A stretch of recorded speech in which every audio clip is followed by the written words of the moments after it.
Study IQ IAS, अब तैयारी हुई अफोर्डेबल। नमस्कार दोस्तों, स्टडी IQ देख रहे हैं आप और मैं हूं वरुण जौहरी।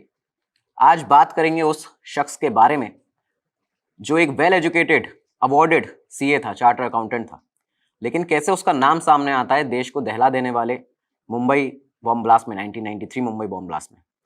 बात करेंगे उस ऑपरेशन की जिसमें इस शख्स को, इसके पूरे परिवार को, भारत की मोस्ट वांटेड फैमिली को पाकिस्तान और ISI की नाक के नीचे से उन्हें बेवकूफ़ बनाकर हमारे भारत की इंटेलिजेंस एजेंसीज दुबई से भारत लाती है। वही ऑपरेशन जो जब जब खत्म होता था तो ऐसा लगता था कि ये सक्सेसफुली पूरा हो जाएगा, लेकिन एंड में हर बार उसके सामने एक चैलेंज खड़ा हो जाता था। लेकिन फिर भी हमारी इंटेलिजेंस एजेंसीज इसको पूरी तरह सक्सेसफुली कंप्लीट किया और इन लोगों को भारत लेके आई। ये वही ऑपरेशन जिसको बाद में नाम दिया गया ऑपरेशन दिल्ली दरबार। तो शुरू करते हैं, शुरुआत में चलते हैं। साल था 1992, दिसंबर का महीना था। बहुत लंबे समय से भारत में एक विवाद चल रहा था, राम मंदिर बाबरी मस्जिद का। ये विवाद चला आ रहा था और इसी के तहत 6 दिसंबर 1992 को बाबरी मस्जिद को गिरा दिया जाता है अयोध्या में। अब यहाँ क्या होता है कि पूरे देश भर में दंगे होना शुरू हो गए। दंगे होते हैं और दंगे पहुंचते हैं मुंबई तक भी। मुंबई में जो दंगे हुए वो इतनी बड़ी मात्रा में हुए थे, इतना ज़्यादा वहाँ पे दंगे हुए थे, करीबन 1 महीने तक वो दंगे चले थे, दिसंबर 92 से जनवरी 93 तक। तो इन दंगों में 1000 लोग करीबन मारे जाते हैं, लाखों की उस समय प्रॉपर्टी बर्बाद हो जाती है, लोगों के घर, दुकानें, दफ्तर जला दिए जाते हैं। ऐसा ही एक दफ्तर उस दंगे में जला था, बॉम्बे के तेज़ी से उभरते हुए गोल्ड स्मगलर टाइगर मेमन का। टाइगर मेमन का दफ्तर इसमें जलता है, इसके अंदर बदले की भावना आती है। और ये जो स्मगलर था टाइगर मेमन, ये अंडरवर्ल्ड डॉन दाऊद इब्राहिम के भी संपर्क में था। तो कई दफ़ा इसने जनवरी में जब इनकी बातचीत हुई तो इसने कई दफ़ा दाऊद को ये बताया भी था कि मैं इसका इंतकाम लूँगा, बदला लूँगा इस देश से, इस सरकार से। तो इसी के चलते अब जब भी इस तरह के दंगे हमारे देश में होते हैं, कम्युनल हेटरेट की स्थिति पैदा होती है, तो ये जो पाकिस्तान और ISI है, ये लोग यहाँ पे आतंकवाद के बीज बोना भारत में शुरू कर देते हैं। तो इसी के चलते दुबई में एक मीटिंग बुलाई जाती है। ISI ने मीटिंग बुलाई थी और उसमें अपना जो फ्रंटमैन थे इनके, जिन लोगों ने इसको पूरा ऑपरेट कर रहे थे, वो थे तौकीर जलियावाला और सैयद आरिफ, 2 ऐसे किंगपिन स्मगलर दुबई के, जिनको ISI ने बेस्ड ही इसलिए किया था दुबई में क्योंकि वो इंडिया में अपना नेक्सस बना सकें स्मगलर्स के साथ में। तो अब होता क्या है कि ये लोग एक मीटिंग बुलाते हैं दुबई में, और इस मीटिंग में बुलाया जाता है दाऊद इब्राहिम को, अनीस इब्राहिम को, मोहम्मद दोसा, ताहिर मर्चेंट। तो इन लोगों को भारत से बुलाया जाता है और इसमें यूरोप और दुबई के भी कई ऐसे मुस्लिम सरगना भी शामिल होते हैं, क्योंकि दाऊद की बात चली रही थी टाइगर मेमन से इसके बारे में कि उसको इंतकाम लेना है, बदला लेना है। तो वो इस मीटिंग में टाइगर मेमन को भी बुलाता है। ये वो मीटिंग थी जिसमें इस मिशन को प्लान करने का बातचीत होनी थी। तो इस मिशन को नाम दिया जाता है तहरीक इंतकाम।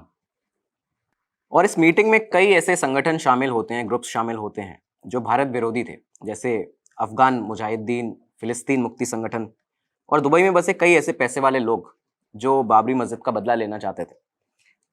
कई बार इन लोगों की मीटिंग होती है, कभी अबू धाबी में, कभी दुबई में, लंदन, कराची। तो ISI का मेन प्लान ये था कि इंस्टेंट अटैक करना है, वो ज़्यादा समय लेना नहीं चाहते थे, और उसमें इन्हें ऐसा एक आदमी चाहिए था जो मुंबई में बेस्ड हो, जो वहाँ पे रहता हो, काम करता हो। तो इसका फ्रंटमैन बनाया जाता है भारत में टाइगर मेमन को। और दाऊद इब्राहिम की मदद से महाराष्ट्र के रायगढ़ में एक पोर्ट है, दिघी, तो वहाँ से मुंबई करीबन 8 टन RDX, हज़ारों कलाशनिकोव राइफल और असला फरवरी 1993 में मुंबई भेजा जाता है। अब यहाँ क्योंकि मुंबई की स्थिति ये चल रही थी कि मार्च का महीना आ चुका था और नए मुख्यमंत्री बने थे, CM बने थे 6 मार्च को शरद पवार, और 2 महीने से क्योंकि मुंबई ये जो कम्युनल वायलेंस देख रही थी तो उसको, स्थिति को बैलेंस करना था, तो मुंबई का पुलिस सेटअप भी चेंज किया जाता है। इसमें पहले पुलिस कमिश्नर थे SK बापत, और उसके बाद में अब यहाँ पे एक तेज तर्रार पुलिस कमिश्नर को लाया जाता है उनकी जगह, अमरजीत सिंह सामरा। तो सामरा को पुलिस कमिश्नर बनाया जाता है और चीज़ें बैलेंस आ ही रही थी, लेकिन क्योंकि ये ISI और टाइगर मेमन ये लोग कर चुके थे पूरी प्लानिंग, एग्जीक्यूशन। तो 12 मार्च का दिन आता है, 12 मार्च 1993। मुंबई में इस दिन करीबन दोपहर के 1:28 पर 1:30 पहला ब्लास्ट होता है बॉम्बे स्टॉक एक्सचेंज पर, और उसके बाद 3:40 तक करीबन, ये जो 2 घंटे 10 मिनट का समय था, इसमें मुंबई में अलग अलग जगह पे करीबन 12 ब्लास्ट होते हैं। इन ब्लास्ट में 257 लोग 257 लोग मारे जाते हैं, करोड़ों की प्रॉपर्टी का नुकसान हो जाता है, 900 से ज़्यादा लोग घायल हो जाते हैं, मुंबई थम गया, देश दहल चुका था, अफरा तफरी की स्थिति बन चुकी थी। अब जब ये ब्लास्ट जिस दिन होते हैं 12 मार्च 1993, मुंबई पुलिस इंस्टेंट एक्शन में आती है। किसी को नहीं पता था कि ब्लास्ट कर कौन रहा है, कौन इसके पीछे है। तो सामरा अपने ऑफिस में सारे ऑफिसर्स को, डीसीपीस को बुलाते हैं मुंबई के, और उनसे कहते हैं आप एक ऑपरेशन करिए और पहले एनालाइज भी करिए कि भाई ये कौन है, इसके पीछे क्या दिख रहा है। तो इसमें पता चलता है, जब इसको एनालाइज किया जाता है, कि मेनली टारगेट किया गया था इन ब्लास्ट में गवर्नमेंट बिल्डिंग्स को, हिंदू पॉपुलेटेड एरियाज को, जहाँ पे हिंदू ज़्यादा रहते हैं, और इरादा ये साफ समझ आ रहा था कि ज़्यादा से ज़्यादा लोगों को ये लोग मारना चाहते हैं, क्योंकि जो स्लॉट चुना गया था अटैक का 1 बजे से 3 बजे तक का, ये कॉर्पोरेट कल्चर का जो लंच टाइम होता है, ब्रेक का टाइम, तो इस दौरान ये ब्लास्ट किए गए थे। तो ये इरादा साफ था। तो कम्युनल कलर इसका दिखने लगा इस अटैक का, और इसको बाबरी मस्जिद से जोड़ के भी देखा गया। तो यही आईएसआई चाहता था। अब मुंबई पुलिस ने, क्योंकि पता नहीं था किसने किए हैं, कौन इसके पीछे है, तो ऑपरेशंस चालू किए, जगह जगह टीम्स को भेजा गया जहाँ जहाँ ब्लास्ट हुए थे। तो ऐसे ही एक टीम पहुंचती है मुंबई के वर्ली में। वहाँ पुलिस की एक टीम को एक मारुति वैन मिलती है, उसका नंबर था MFC 1972। इस मारुति वैन के शीशे जो थे वो काले थे, बाहर से अंदर का कुछ दिख नहीं रहा था, सस्पिशियस हालत में मिली थी। तो वहाँ जब अंदर इसको पहले बॉम्ब स्क्वाड को बुलाया जाता है, वो लोग देखते हैं कि इसमें कहीं बॉम्ब तो नहीं है। तो बॉम्ब तो नहीं था, लेकिन उसमें जब उसको खोला गया तो अंदर तमाम ग्रेनेड्स, AK-56, AK-47 राइफल्स मिलती हैं। अब इसका जो नंबर था उसको ट्रेस किया जाता है, MFC 1972। तो नंबर ट्रेस करने पे पता चलता है कि ये गाड़ी रुबीना मेमन के नाम पे है। वहाँ से इसका एड्रेस भी मिलता है। एक टीम वहाँ पे पहुँचती है इस एड्रेस पे। उसी के बीच में मुंबई के दादर में, जहाँ दूसरी पुलिस की टीम ऑपरेशन अपना कर रही थी, वहाँ पे एक स्कूटर मिलता है, अफरा तफरी में ऐसा पार्क किया हुआ सा। तो वहाँ पे जब ये स्कूटर मिलता है, इसका नंबर जो ट्रेस किया जाता है, तो यहाँ पुलिस को पता चलता है कि ये गाड़ी, ये जो स्कूटर है वो याकूब मेमन के नाम पे है। अब मेमन दोनों सरनेम भी सेम, एड्रेस भी सेम। तो अब ये एड्रेस पे जाती है दोनों टीमें। ये एड्रेस था मुंबई के माहिम पुलिस स्टेशन से एकदम लगे हुए एक दीवार से सटी हुई एक बिल्डिंग, अल हुसैनी बिल्डिंग का एड्रेस था। यहाँ पुलिस की टीम पहुंचती है, पूछताछ करती है कहाँ रहते हैं ये लोग। ऊपर इनके फ्लैट पे जाया जाता है तो वहां पे ताला लगा मिलता है पुलिस को। ताला तोड़ा जाता है, अंदर जैसी पुलिस जाती है तो वहां उसको अलग अलग कमरों में RDX रखे मिलते हैं। अब ये बात साफ हो गई थी कि ये इस फैमिली का इस ब्लास्ट से कुछ लेना देना जरूर है। अब पुलिस ये बात बताती है अमरजीत सिंह सामरा को, कमिश्नर को। तो वो उस टाइम के जो ट्रैफिक के डेप्यूटी कमिश्नर थे, राकेश मारिया, उनको सामरा ये पूरा केस इन्वेस्टिगेट करने के लिए देते हैं। अब सामरा की टीम भी वहाँ पहुँचती है, CBI भी इसमें इन्वॉल्व हो चुकी थी उस समय तक। तो ये लोग जब वहाँ पहुँचते हैं, उस बिल्डिंग की पूरी छानबीन करते हैं, तो उस बिल्डिंग के कंपाउंड से, गैराज से करीबन 27 गत्ते के डब्बे मिलते हैं, कार्टून, जो कार्टून के डिब्बे होते हैं वो मिलते हैं वहाँ से। और उन पे बड़ा बड़ा वाह नोबल लिखा हुआ था, वाह नोबल। बाकी जो उस पर चीज़ें लिखी थी वो स्याही से मिटाया गया था।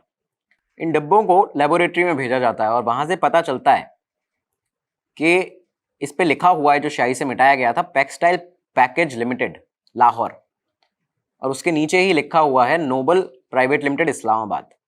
जो वाह नोबल लिखा था उसके नीचे वो भी मिटाया हुआ था। तो अब जब ये पाकिस्तान कनेक्शन लाहौर इस्लामाबाद का नाम सामने आता है तो मुंबई पुलिस क्या करती है कि कमिश्नर को बताती है ये चीज़, और सामरा सीधे रॉ से कोऑर्डिनेट करते हैं। वो सीधा रॉ को ये चीज़ बताते हैं कि देश के बाहर पाकिस्तान का इसमें नाम सामने आ रहा है। रॉ की एक टीम वहाँ मुंबई पहुँचती है। मुंबई में जब रॉ की टीम पहुँचती है, नोबल प्राइवेट लिमिटेड के बारे में पता करती है, अपने पाकिस्तान के एसेट्स को एक्टिव करती है, तो पता चलता है कि ये जो कंपनी है ये RDX और बॉम्ब इक्विपमेंट्स बनाती है पाकिस्तान के इस्लामाबाद में, कैंटोनमेंट एरिया में। तो अब जब ये सब सामने आता है तो ये चीज़ साफ हो चुकी थी रॉ के सामने कि ये जो फैमिली है, मेमन फैमिली, इसका कोई ना कोई लेना ज़रूर है, लेना देना पाकिस्तान के साथ में, ISI के साथ में, क्योंकि अटैक जो हुए हैं और अटैक से इनका बिल्कुल कोई ना कोई नाता ज़रूर है। तो इन्वेस्टिगेशन को आगे बढ़ाते हुए मुंबई पुलिस चार्जशीट फाइल करती है, और ये पहली फैमिली थी जो यहाँ पे ये 12 लोग रहते थे इस पूरी बिल्डिंग में, इनकी फैमिली, उस पर पहली चार्जशीट जो फाइल होती है वो ये फैमिली थी इस पूरे ब्लास्ट में। पर अब ये फैमिली थी कौन, कौन लोग थे ये जो यहाँ रहते थे? तो ये घर रजिस्टर था अब्दुल रजाक मेमन के नाम पे। जामनगर गुजरात के रहने वाले, मुंबई के बायकला में उन्होंने आके अपनी एक कंपनी शुरू की थी। कंपनी का नाम था famous engineering and welding works. Mustafa बाजार में उनकी एक कंपनी थी, और ये कंपनी मशीन ऑयल बनाती थी और टाटा ऑयल मिल को सप्लाई करती थी। बहुत सिंपल सीधा इनका काम था।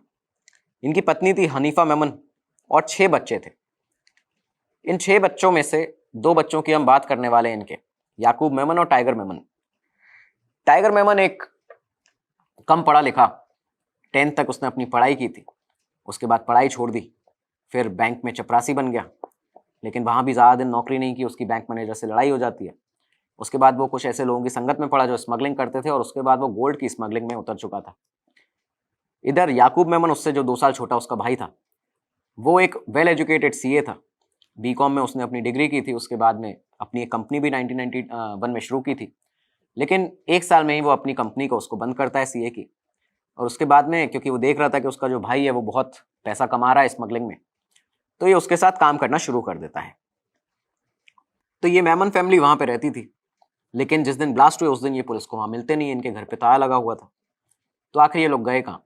तो हुआ क्या था कि 3 दिन पहले ब्लास्ट के 9 मार्च 1993 को एक छोटे स्मगलर को, गोल्ड के स्मगलर को, गुल मोहम्मद नाम के, मुंबई पुलिस ने गिरफ्तार किया था।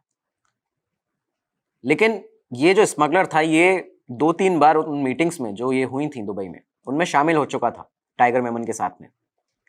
तो जब ये चीज़ आईएसआई को पता चलती है, जब इसको 3 दिन पहले अरेस्ट किया गया था कि इसको अरेस्ट मुंबई पुलिस ने कर लिया है, तो कहीं ये प्लान पूरा आउट ना हो जाए, और जो मेन इसके यहाँ पे प्लान कर रहे हैं टाइगर मेमन, याकूब मेमन, इस पूरे अटैक को, वो लोग गिरफ्तार ना हो जाए, उनको ये उनके बारे में बता ना दे। तो 10 मार्च की रात में ही आईएसआई पूरी मेमन फैमिली को टिकट करा के और मुंबई से दुबई बुला लेती है। तो ये पहले ही दुबई पहुंच चुके थे। तो जिस दिन ब्लास्ट हुए उस दिन मेमन फैमिली दुबई में होती है, और यहाँ पे मुंबई में ये ब्लास्ट कराते हैं। और इन्वेस्टिगेशन शुरू हो चुकी थी, चार्जशीट लग चुकी थी इनके ऊपर। बात न्यूज़ में आई कि मेमन फैमिली का नाम आ रहा है, इसमें एक इस तरह का परिवार है, माहिम में रहता है। तो न्यूज़ से, भारत की न्यूज़ को क्योंकि आईएसआई ट्रैक करता है हर बार, तो उनको वहाँ से पता चलता है कि भाई इनके बारे में भारत में पता चल चुका है कि ब्लास्ट में इनका नाम आ रहा है।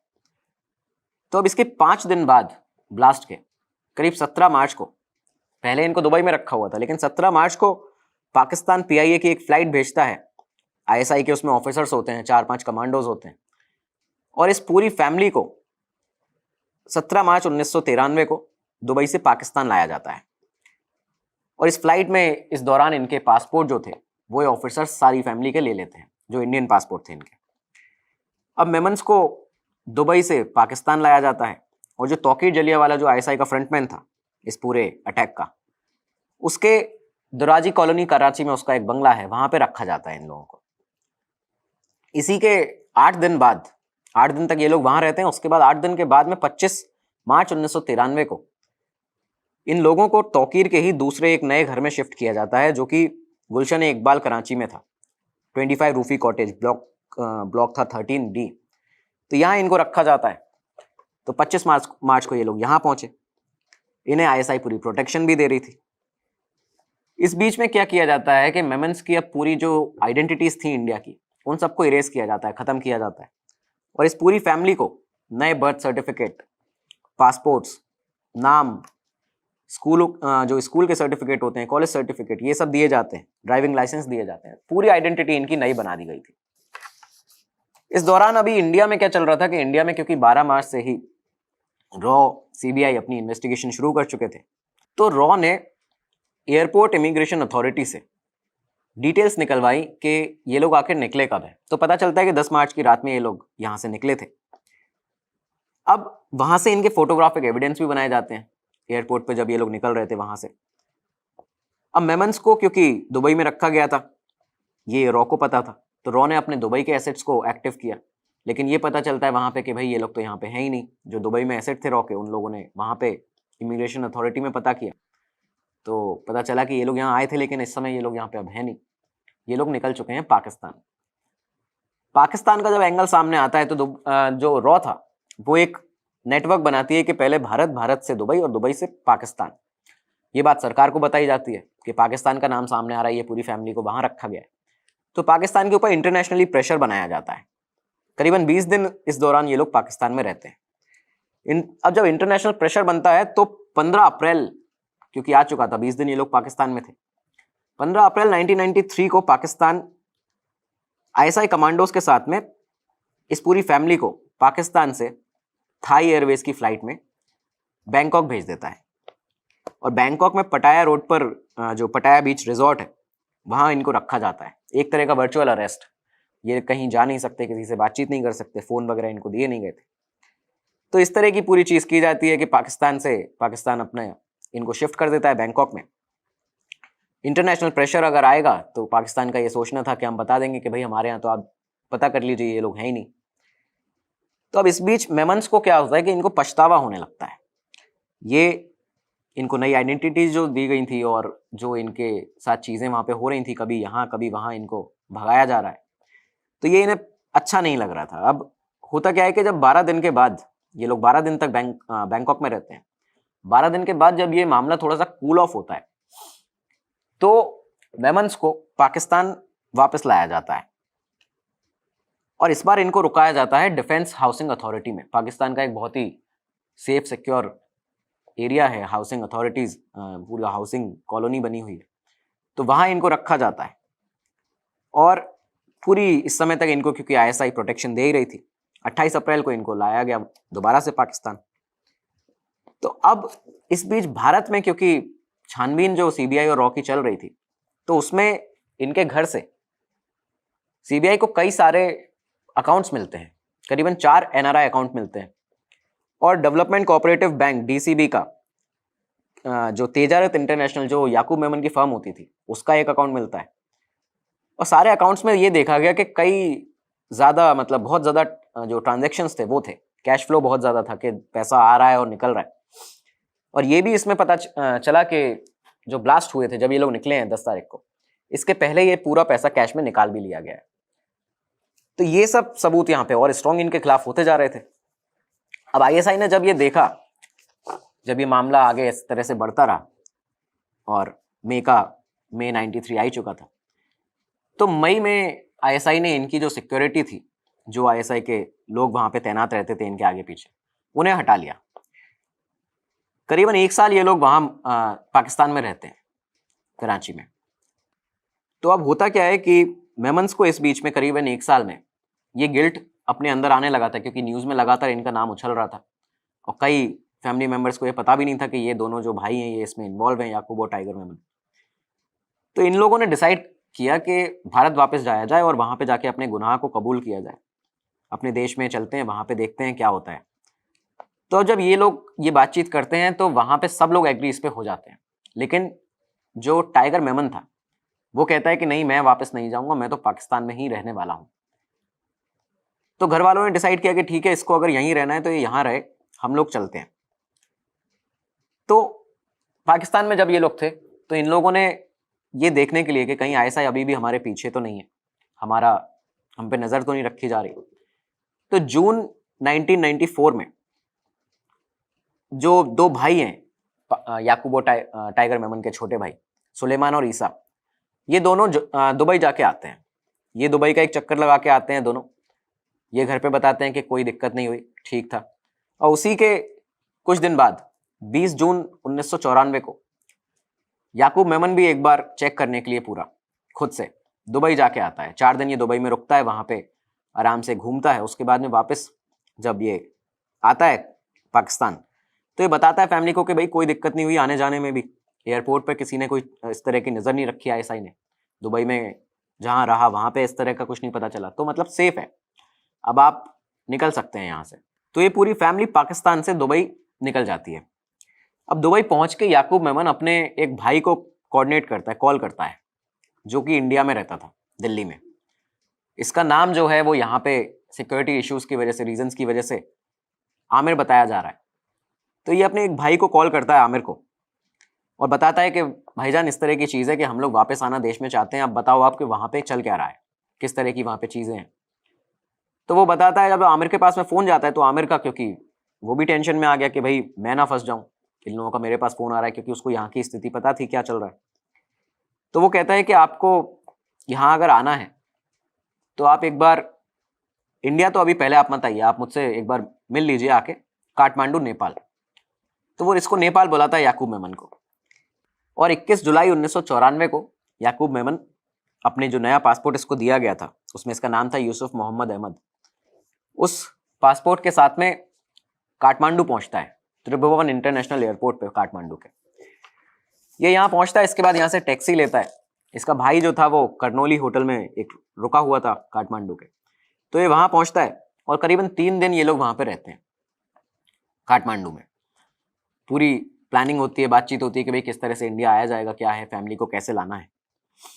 तो 3 दिन के बाद 24 जुलाई 1994 को ये वापस जा रहा था दुबई, याकूब मेमन। तो करीबन 9:15 बजे की सुबह की बात है जब ये एयरपोर्ट जाता है, इमिग्रेशन अथॉरिटीज़ को अपनी चेकिंग करा रहा होता है, और फॉर्मेलिटीज़ के दौरान नेपाल पुलिस को इस पर शक होता है, जो वहाँ अधिकारी थे, क्योंकि इसके पास एक ब्रीफ केस था, उसमें कई सारे उनको स्कैन करते समय डॉक्यूमेंट्स दिखते हैं और करेंसी भी दिखती है।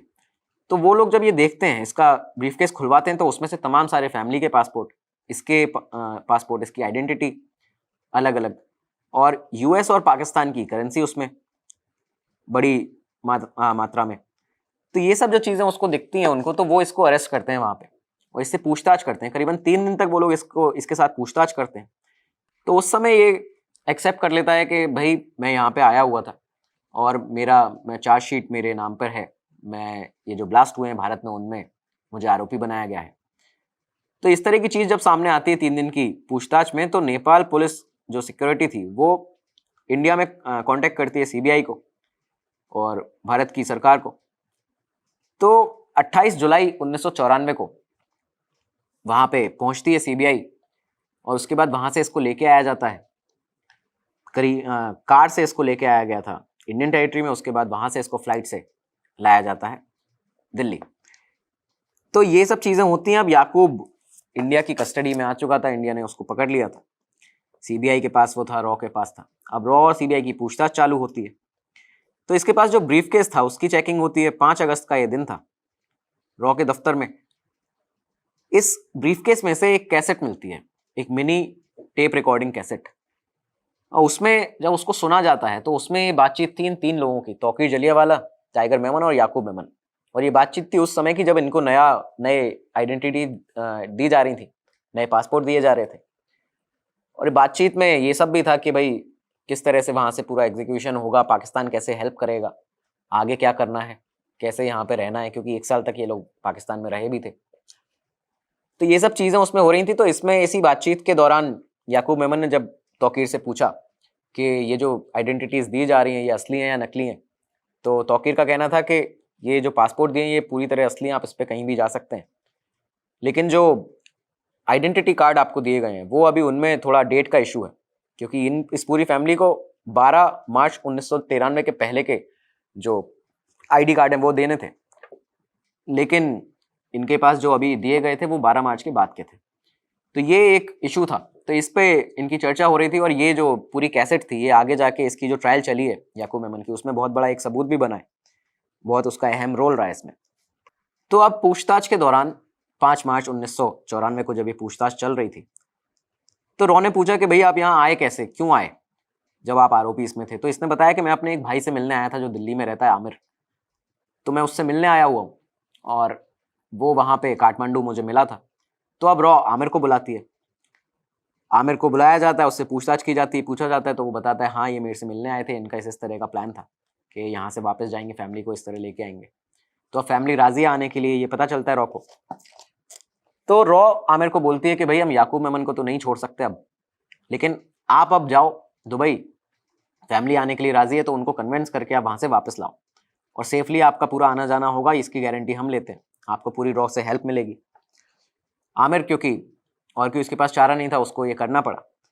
तो आमिर दुबई पहुंचता है और याकूब मेमन ने जो उसको एड्रेस दिया था, दुबई के अल वसल में एक होटल में ये लोग रुके हुए थे पूरी फैमिली, वहाँ का इसको एड्रेस दिया जाता है। या अब आमिर जब दुबई पहुंचा तो वहाँ इसको इस एड्रेस पे अल वसल में ये लोग मिलते नहीं है, पूरी फैमिली वहाँ पे उसको मिली नहीं।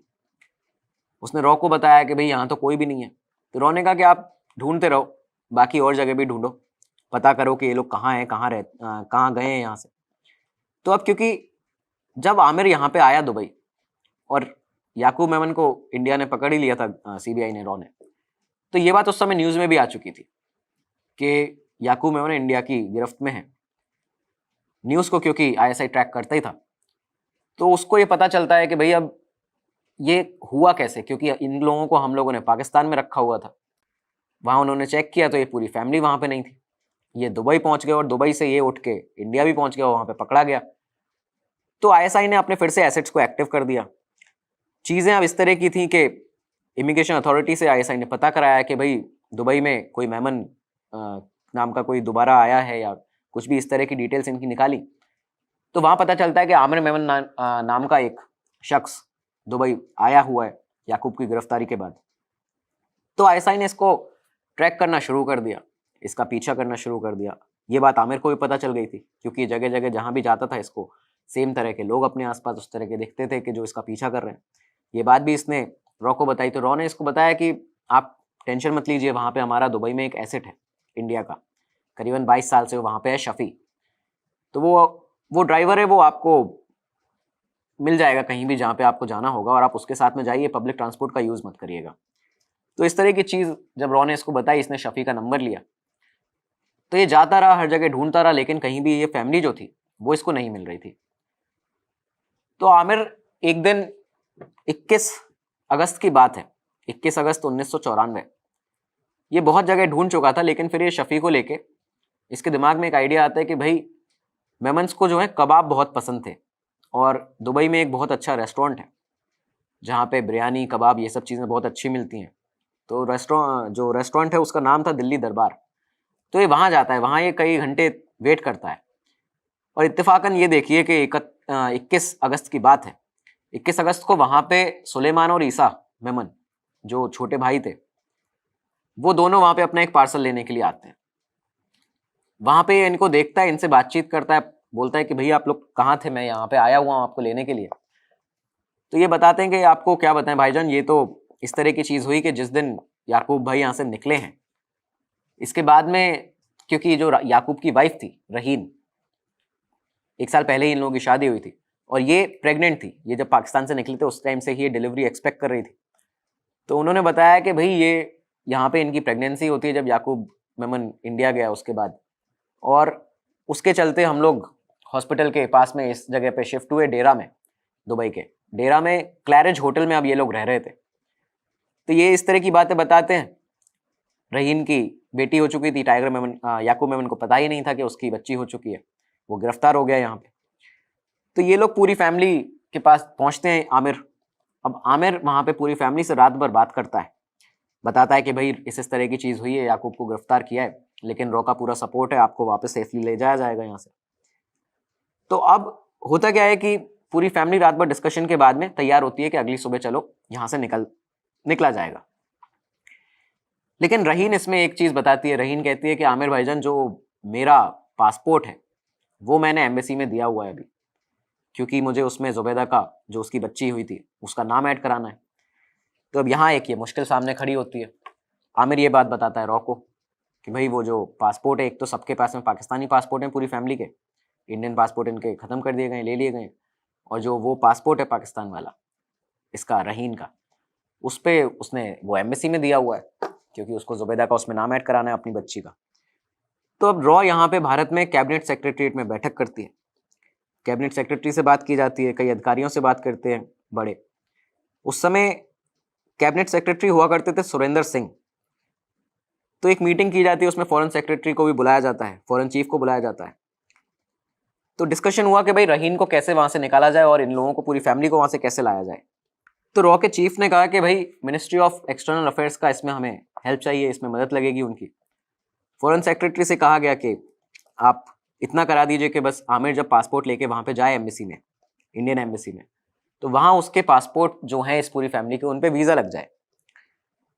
तो जो भारत के उस समय फॉरेन सेक्रेटरी थे, उन्होंने बताया कि भाई वहाँ पे हमारा एक IFS ऑफिसर है, प्रभु दयाल, काउंसलेट जनरल दुबई में, वो वहाँ आपको मिलेंगे।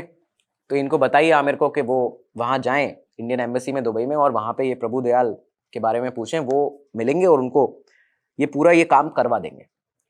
प्रभु दयाल को इस ऑपरेशन के बारे में बता दिया गया था कि भाई इस तरह का एक ऑपरेशन है, आमिर आपके पास आएगा हमारे एसेट के साथ में शफी के। तो अब ये लोग वहाँ पे पहुँचते हैं, ये बताते हैं कि भाई हम यहाँ पे आ गए हैं। उसके बाद में जो प्रभु दयाल थे वो इनके पासपोर्ट लेते हैं और ये हैंडओवर उनको पासपोर्ट अपने करके वहाँ से वापस आ रहे होते हैं इंडियन एम्बेसी से। तो ये देखते हैं कि आमिर और शफी की गाड़ी जो थी उसके पीछे 2 गाड़ियाँ और आगे उसके राइट हैंड साइड में 1 गाड़ी लगातार इनके पीछे चल रही हैं। शफी ये समझ चुका था कि ये ISI वाले हैं, क्योंकि वो इनको लगातार आमिर को ट्रेस कर रहे थे।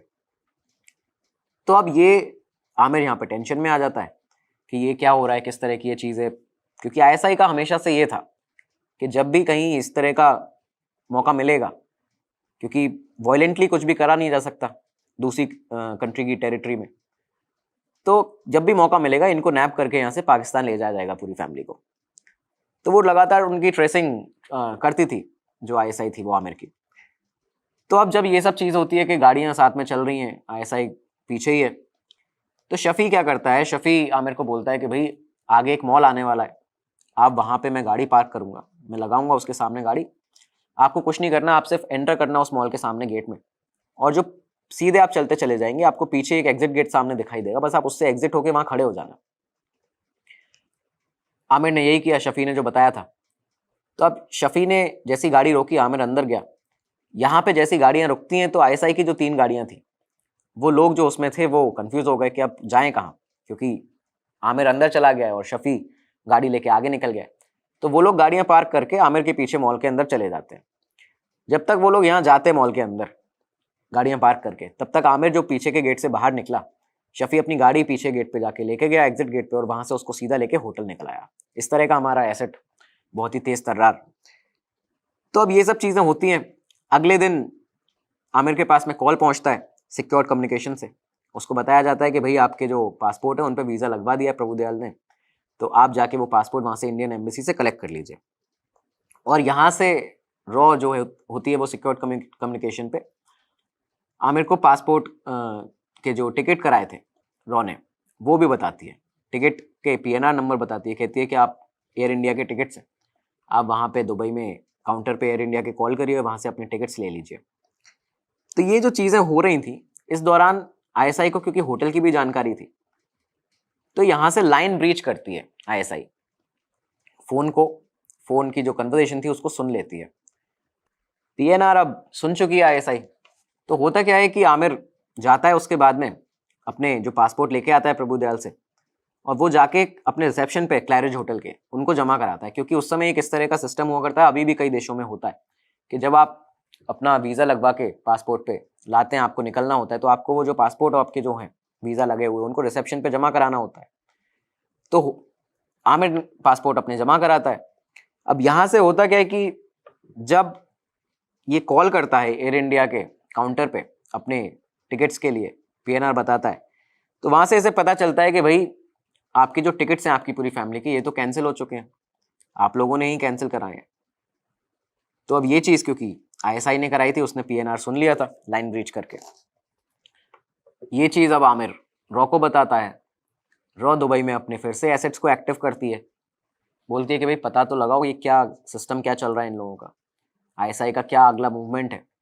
तो पता ये चलता है कि भाई दुबई एयरपोर्ट पे इमिग्रेशन अथॉरिटीज़ के साथ में, कुछ दुबई ऑफिशियल्स के साथ में ISI के अधिकारी ये प्लान बना रहे हैं कि जब ये पूरी फैमिली दुबई एयरपोर्ट पे आएगी तो यहीं से इनको नैप कर। अब रॉ के एक अधिकारी को यहाँ भारत में जब ये पता चलता है तो वो एक आइडिया सोचते हैं कि भाई दुबई में इस तरह की हालत है एयरपोर्ट पे, तो क्या किया जाए। तो उनके दिमाग में आइडिया आता है कि शारजहाँ एक जगह है दुबई से करीबन 26 किलोमीटर दूर, वहाँ से एयर इंडिया की और भारत के लिए एयरलाइंस नई शुरू हुई थी। ये जो फ्लाइट थी जिसके टिकट कैंसिल हुए हैं दुबई से, वो 6 बजे थी और 8:30 बजे शारजाह से एक फ्लाइट थी इन लोगों के लिए जो इंडिया आने के लिए।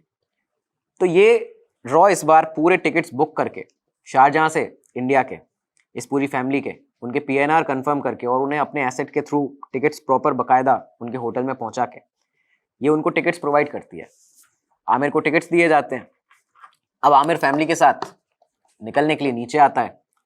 रिसेप्शन पे जब वो अपने पासपोर्ट मांगता है तो वहाँ उसको रिसेप्शनिस्ट मना कर देती है कि सर आपको पासपोर्ट हम लोग आप लोगों को प्रोवाइड नहीं कर सकते हैं क्योंकि दुबई गवर्नमेंट ने मना किया हुआ है। अब यहाँ पे ये एक और मुसीबत, दुबई ऑफिशियल्स का जो गवर्नमेंट के थे उनका आईएसआई के साथ भी कुछ लिंकअप्स थे। तो अब ये बात रॉ को फिर से बताई जाती है। रॉ फॉरेन सेक्रेटरी से बात करती है तो वो बताते हैं कि आप प्रभु दयाल को बात करिए। प्रभु दयाल से जब बात होती है तो उनको बताया जाता है कि भाई आप एक काम करिए, आप ये रिसेप्शन पे इन लोगों को रोक लिया गया है, आप प्रॉपर अपनी जो आपको यहाँ पे चीज़ें प्रोवाइड कराई हैं, आपको मर्सिडीज़ दी गई है, आपकी सिक्योरिटी है, आप पर्सनली एक बार चले जाइए रिसेप्शन पे क्लैरिज होटल के और वहाँ पे जाके उनसे पूछे कि आप क्यों नहीं जाने दे रहे हैं। तो प्रभु दयाल जब पहुँचते हैं अपनी पूरी सिक्योरिटी के साथ में अपनी ऑफिशियल मर्सिडीज़ में, भारत का जिस पे झंडा लगा हुआ है, तो वो रिसेप्शन पे पहुँचते हैं, वहाँ पे पूछते हैं कि आप क्यों हमारे जो भारत के लोग हैं, इंडियन नेशनल्स हैं, उनको जाने नहीं दे रहे। तो रिसेप्शनिस्ट की हालत ख़राब हो जाती है। वो कॉल करती है अपने मैनेजर को और वहाँ पे जो क्लैरिज होटल पे मैनेजर थे वो बताते हैं कि भाई इस समय आप इनको इनके पासपोर्ट दे दीजिए क्योंकि डिप्लोमेटिक इश्यूज़ कोई भी होटल नहीं चाहता कि उसकी रेपुटेशन ख़राब होती है उससे, तो इस तरह की चीज़ें उसके होटल में हो। तो उस समय वहाँ से इनको पासपोर्ट दिए जाते हैं प्रभु दयाल अपने साथ में, क्योंकि एक मिनी बस भी लाए थे। तो इस पूरी फैमिली को वो बस में बिठाते हैं, शारजाह ले जाते हैं 26 किलोमीटर दूर। तो 25 अगस्त 1994 को ये पूरी फैमिली, मेमन फैमिली, इंडिया आती है। एरो ब्रिज पे जब ये फ्लाइट लैंड करती है तो वहाँ पे पुलिस ऑफिसर्स और अपने रॉ के ऑफिसर्स, सीबीआई के ऑफिसर्स पहुँचते हैं। इस पूरी फैमिली को कस्टडी में लिया जाता है। ये बात न्यूज़ में आ जाती है कि मेमन फैमिली अब इंडिया में है। और दुबई में वहाँ पे जो आईएसआई के और दुबई के ऑफिशियल्स थे इमिग्रेशन अथॉरिटी के, वो वेट करते रह जाते हैं उनकी नाक के नीचे से, उन्हें बेवकूफ़ बनाकर हमारी इंटेलिजेंस एजेंसी इस पूरी फैमिली को भारत लाती हैं। और आप ये देखिए कि करीबन 21 तारीख को, 21 अगस्त की बात है, जब मेमन जो छोटे भाई थे वो मिले हैं आमिर को, और उसके बाद ये 25 अगस्त की बात है, ये 4 दिन के अंदर पूरा हमारी सरकार ने, हमारी इंटेलिजेंस एजेंसीज ने ये पूरा करके दिखाया कि किस तरह से उनको, इस पूरी फैमिली को यहाँ पे लाया गया चैलेंजेस के बाद। लेकिन अब आप ये बोल रहे हैं कि इसमें पूरी मेमन फैमिली आ गई, याकूब मेमन पहले ही आ चुका था। रहीन जो थी उसका, जिसका पासपोर्ट एम्बेसी में जमा था, उसका क्या हुआ? तो प्रभु दयाल उसको अपने साथ में ले गए थे क्योंकि उस समय उसका जो पासपोर्ट था वो एम्बेसी में था। अब क्या किया जाए, तो उसको इंडियन एम्बेसी के क्वार्टर्स में वहां पे रुकाया गया था प्रॉपर सिक्योरिटी और सेफ्टी के साथ में। अब यहाँ पे रॉ के अधिकारी बात करते हैं कि भैया रहीन को कैसे लाना है। तो फिर से प्रभु दयाल को कॉल किया जाता है। प्रभु दयाल को कॉल करके ये बोला जाता है कि भाई रहीन आपके पास में वहीं पे है, लेकिन अब आप बस इतनी और हेल्प करिए कि एक प्रेस कॉन्फ्रेंस करा दीजिए इंडियन एम्बेसी में, जिसमें रहीन ये बोल दे कि मैं इन चार्जेस में यहाँ पे नामजद हूँ, मेरी फैमिली इंडिया में है, पाकिस्तान ने हम लोगों के जो पासपोर्ट हैं वो रखे हुए हैं मेरे, और मुझे इमरजेंसी पासपोर्ट इशू कराया जाए इंडिया गवर्नमेंट की तरफ से, जिससे मैं अपनी फैमिली के पास जा सकूँ, वहाँ पे चार्जेस जो मेरे पे हैं वो फेस कर सकूँ। तो इस तरह की एक प्रेस कॉन्फ्रेंस होती है, प्रभु दयाल इसमें बैठते हैं। तो इंडिया की तरफ से एक इमरजेंसी पासपोर्ट रहीन के नाम के लिए इशू हो जाता है। अब यहाँ से आईएसआई क्योंकि कुछ कर नहीं सकती, क्योंकि इमरजेंसी पासपोर्ट है, प्रॉपर सेफ्टी में। अब वो रहीन वहाँ से आ रही है दुबई से, लेकिन रहीन अब जब पहुँचती है दुबई एयरपोर्ट, चेक इन करने वाली होती है, तो वहाँ पे दुबई इमिग्रेशन अथॉरिटी उसको मना कर देती है कि भाई आप नहीं जा सकती, क्योंकि जब ये ब्लास्ट हुए थे तो उस समय कुछ मेमन फैमिली के लोगों के नाम पर, टाइगर मेमन, याकूब मेमन, रहीन, इनके नाम पर फ्रांस में इंटरपोल के रेड कॉर्नर नोटिस इशू हो गए थे। अब यही रेड कॉर्नर नोटिस वहाँ पे रहीन के, जब उसका फोटोग्राफिक एविडेंस हुआ तो वहाँ पे दिखाई दे रहा था। तो प्रभु दयाल वहाँ पे पर्सनली खुद जाते हैं। वो बोलते हैं कि आप क्यों रोक रहे हैं इनको, क्या दिक्कत है? तो वहाँ पे बताया जाता है कि भाई हम इनको डिटेन भी कर सकते हैं। दुबई के जो अथॉरिटी थी वो कहती है हम इनको डिटेन कर सकते हैं, इनके नाम पे रेड कॉर्नर नोटिस है। तो वो कहते हैं कि नहीं, मैं इसमें इन्वॉल्व हूँ और भारत की सरकार इसमें इन्वॉल्व है, आप इनको डिटेन तो अभी नहीं कर सकते। तो प्रभुदयाल ने यहाँ पे रॉ को कॉल किया और बताया कि भाई इसमें आपको सीबीआई की मदद लेनी पड़ेगी, क्योंकि सीबीआई भारत में ऐसी एजेंसी है जो लाइसेंस्ड है इंटरपोल के साथ में वो काम करती है। तो बोला गया कि कंप्यूटर पे से जो ये दिख रहा है रेड कॉर्नर नोटिस उसको हटाना है। कैसे हटाया जाए, तो सीबीआई से बात की गई। सीबीआई ने अपने जो अधिकारी थे उस समय इंटरपोल में पोस्टेड आईपीएस रवि शर्मा, उनसे बात की। उन्हें ऑफिशियल एक लेटर भेजा गया गवर्नमेंट ऑफ इंडिया के द्वारा। उन्होंने उस पर साइन किए, वो लेटर वापस आया और जल्दी से जल्दी ये पूरा काम किया गया। ये लोग, क्योंकि प्रभुदयाल और जो रहीन थी वो एयरपोर्ट पे थे दुबई में। उसके बाद रॉ ने बताया कि भाई ये जो रेड कॉर्नर नोटिस है वो हट चुका है, आप एक बार वहाँ पे दुबई इमिग्रेशन अथॉरिटी में बोलिए कि सिस्टम को रिफ्रेश किया जाए। प्रभुदयाल ने वहाँ पे दुबई में बताया कि भाई सिस्टम रिफ्रेश कर लीजिए। वहाँ पे आलम यह था कि पूरी दुबई इमिग्रेशन अथॉरिटी, जितने लोग वहाँ पे थे, वो सब लोग एकदम शॉक्ड हो गए। किस तरह से एक इंसान के ऊपर जो रेड कॉर्नर नोटिस इंटरपोल का दिख रहा है वो चंद मिनटों में गायब हो गया। 4 सितंबर 1994 का दिन था। रहीन को भारत वापस लाया जाता है। सीबीआई रॉ उसको अपनी कस्टडी में लेती है। केस इन्वेस्टिगेट हुआ, आगे कई सालों तक ये केस चला।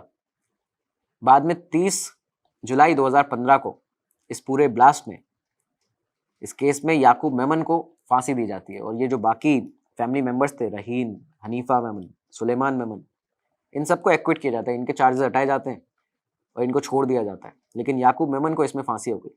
करीबन और 200 लोगों के खिलाफ टाडा का केस भी इसमें रजिस्टर हुआ था, टेररिस्ट एंड डिस्ट्रप्टिव एक्टिविटीज का। तो ये सब चीजें होती हैं, लेकिन आप ये देखिए कि जो मेन आरोपी था इसका, इस पूरे बॉम्ब ब्लास्ट का, टाइगर मेमन, जो अपनी फैमिली को छोड़ के अकेले भेज दिया उसने, वो अकेला वहां पाकिस्तान में रह गया, वो आज भी पाकिस्तान में है। तो वो एक जो आरोपी है वो इस पूरे केस में बच जाता है। तो ये थी कहानी इस ऑपरेशन की, ऑपरेशन दिल्ली दरबार, जिसको इतने चैलेंजेस के बाद भी हमारी इंटेलिजेंस एजेंसीज ने सक्सेसफुली कंप्लीट किया। तो उम्मीद है आपको एपिसोड पसंद आया होगा, ये वीडियो पसंद आया होगा। आपके लिए ऐसे और भी एपिसोड्स हम लेके आते रहेंगे। आपके कमेंट्स में लगातार पढ़ता हूँ और जितने आप टॉपिक्स बता रहे हैं उन सब पे वीडियोस बनाए जाएंगे। बाकी हम आपके लिए और वीडियोस लेके आते ही रहेंगे। तब तक के लिए दीजिए इजाजत। धन्यवाद। स्टडी IQ IAS, अब तैयारी हुई अफोर्डेबल।